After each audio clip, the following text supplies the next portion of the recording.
Western Australia's Exmouth Gulf is at risk of industrialisation.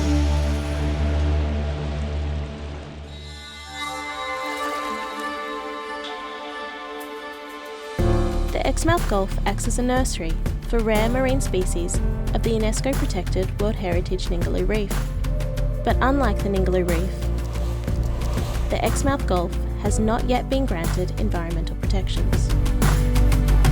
A German company, K+S Saltworks, has proposed the development of a salt mine on the pristine wetlands of Exmouth Gulf, known as Urala Creek.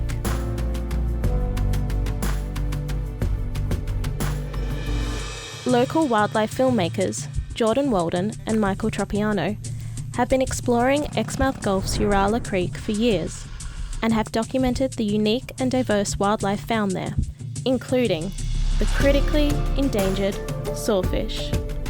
This is their story. Western Australia's Exmouth Gulf. Something wild that's worth protecting. Yeah, it's such an incredible spot, and sometimes it's so tangible what's there. Like, you go out of the marina and before you've even left the channel markers, you're stopping the boat for humpback whales to go past.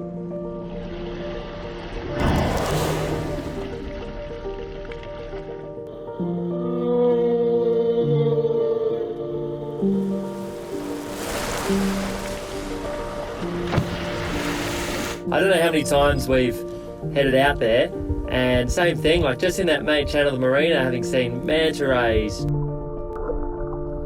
dugongs, turtles, snakes, all right there. The list goes on and on. Exmouth Gulf is just a really special place. And for those of you who don't know, Exmouth Gulf is basically the lifeblood of the World Heritage Ningaloo Reef. Located 12 hours north of Perth, it is just such an incredible ecosystem and a habitat for so many different species that are so important to us here. We've been lucky enough to spend a bit of time out there, and what I found is the more time you get out there, the more you learn about how complex and diverse it is. The further we've gone out there, just the more you get drawn into it. And one day in particular, we're out pretty far, and you could just see on the horizon this golden line, and it kind of drew us out there a bit further than we'd normally go. And when we got there, we were blown away by this kind of endless Sahara golden sand dunes that just seemed to stretch on forever. The golden horizon was calling. So we went home after that trip and we did a bit of research, and Tropi actually discovered that there was this very vast creek system right around the same area as the sand dunes, and we were very excited to get back and check that out. And over the last few years, we've made quite a bit of trips over here to this Urala Creek system, and we're very aware that it's very easy, especially here, to love a place to death. And so we refrain from sharing too much about this area to try to protect it, its fragile ecosystem. But with this proposed salt mine threatening our favorite spot, we thought it was time to show everyone just how great this place was and why we think it's worth protecting.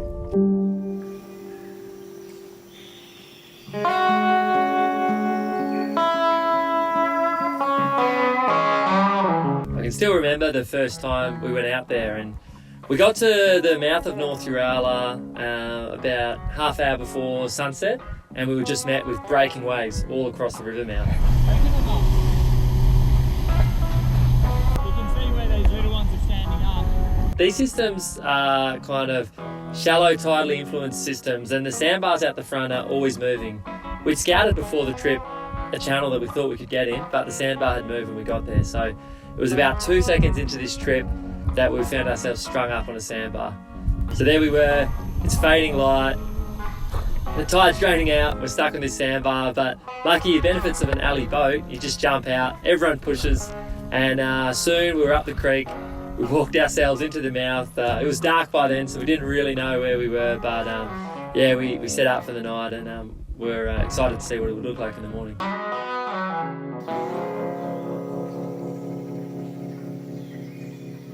Yeah, when we got in there that night, we weren't able to suss it fully because it was getting dark, but when we woke up the next morning, I put the drone up and I was blown away by the landscapes. All the colors of the palette were out there. It was amazing.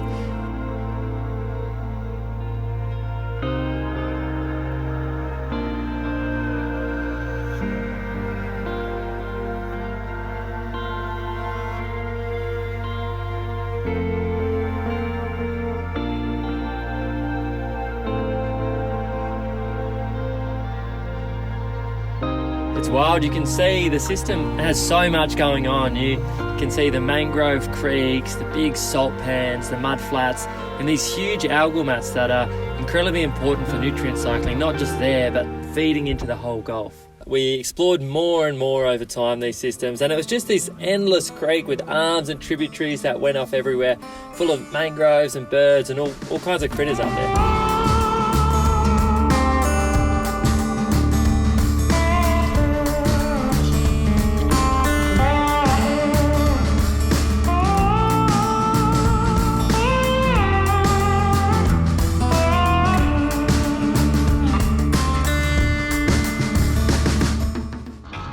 Well, the farther we pushed up the creek, the more narrower it got. And we were thinking, like, as we look forward, on a high tide, I bet I could get a stand-up paddleboard through there. But as we continue to push, I don't think we gave ourselves the option to turn around. We're at the point of no return when I noticed the edges of the bar crusher were hanging off onto the bank. And that's it, that was the original plan, just a little scout, but yeah, we got up there, you couldn't turn back, and so we were committed. Either the channel was going through to South Urala and we'd be exploring new area, or the bar crusher was going to end up like the other sunken barge we found and be a second shipwreck in our system. Yeah, I reckon we can get it going again.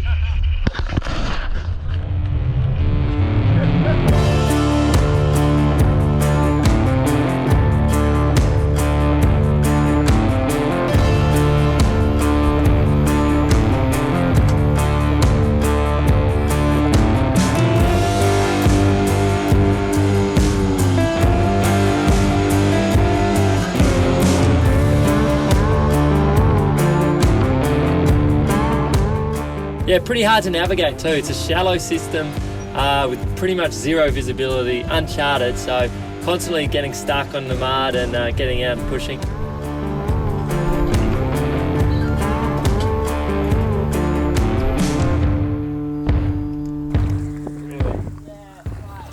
Choppy, you still feeling pretty ambitious?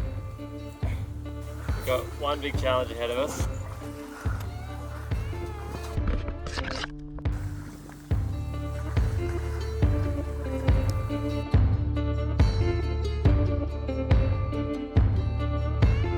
This is the biggest boat to have ever made this crossing in the history of humanity, universe, time, space. Pretty wild. Well, we haven't made it yet. We haven't made it yet.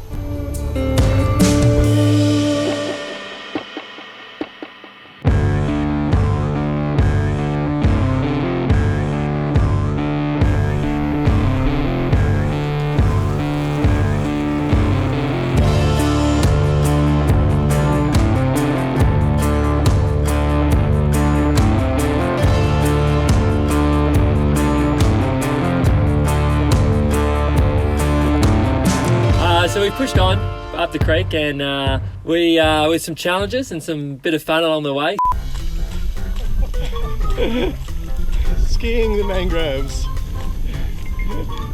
Somehow, I don't know how, but we made it through to the other side.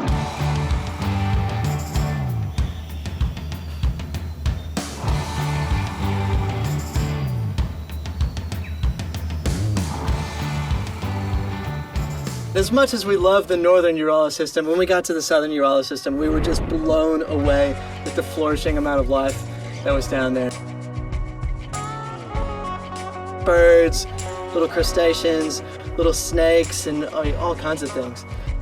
There's shovel-nosed rays everywhere, little sharks, just like everything you can imagine. But I'll never forget the time I spotted my first sawfish, eh?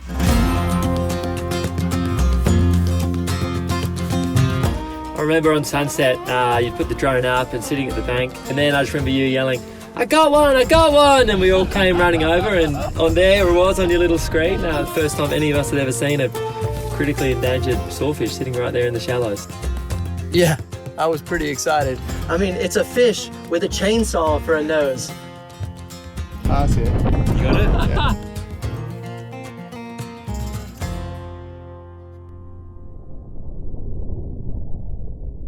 Yeah, the light was getting pretty low, so we were worried we wouldn't be able to find it in the morning. But obviously everyone was up at dawn and started scouting, and didn't take long for you to re-find it. That's right, we spotted it again, and then we really wanted to get over there and put our eyes on it ourselves. So we put all the cameras together and crossed the creek to try to get a look at this sawfish in the flesh. A fair few cameras. We will get the sawfish dog.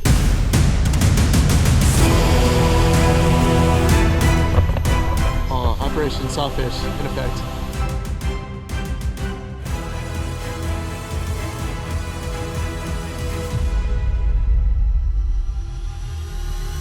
It's right on the edge. There it was, the majestic sawfish. Nush had spotted it in this shallow creek amongst some stingrays and shovelnose. The tide was still too low for the sawfish to swim back into the river, so it wouldn't be able to evade us for long. But the water was so murky that it was going to be difficult for us to get any film of it underwater. Instead, I contented myself with getting footage from the surface. We're quickly realizing that this is probably not going to happen. We're probably not going to get eyes on it underwater. Dre's laying in the mud with his red camera. The water's only about this deep probably, so going swimming with them is probably not the best idea. I just got eyes on the sawfish. I still see it actually. It's just right here below the drone. Amazing.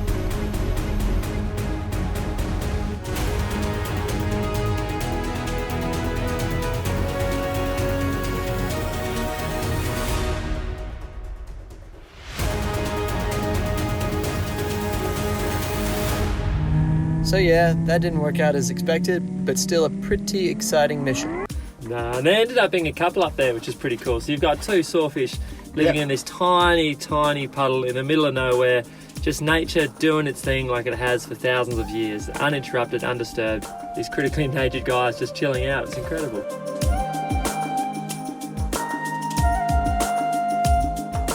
It's like a well-established sawfish habitat. Yeah, and they're tiny. Like one of them's only, a tiny, tiny little critter, and one's about 1.5 times that size. So it's, it's a beautiful little nursery for them.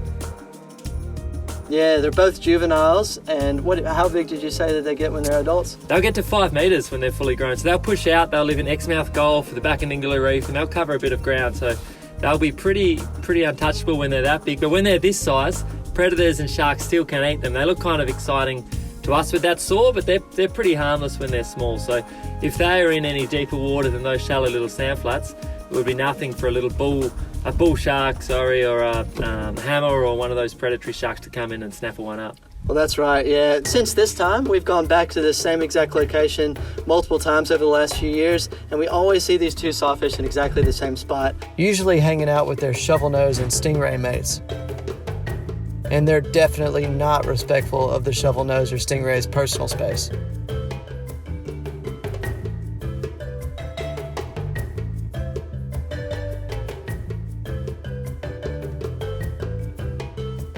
And we've observed them doing some pretty exciting things, whacking around little fish with their saw.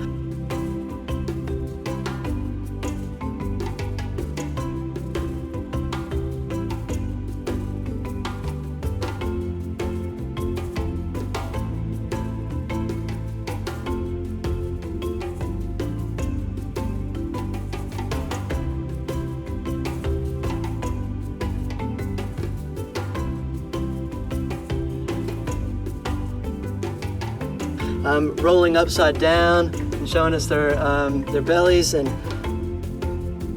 yeah, it's just been so great to observe them doing their natural thing in their natural habitat. We hope it continues to be that way for a long time.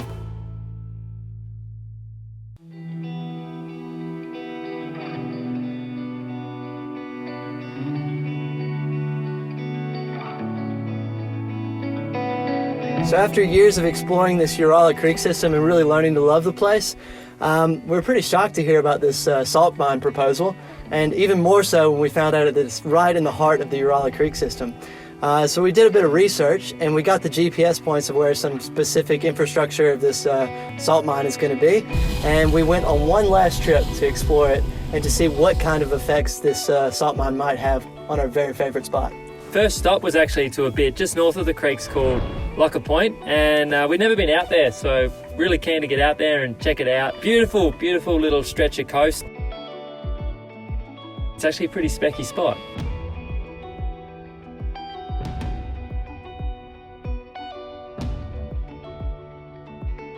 It was so great to get to see this spot. It's just north of the Urala Creek system. It's the area they're going to build this 660 meter jetty. And they're going to have to do a fair bit of clearing to build a road out to this place. Obviously a bit of dredging near the end of the jetty as well. And so it's definitely going to have some impact.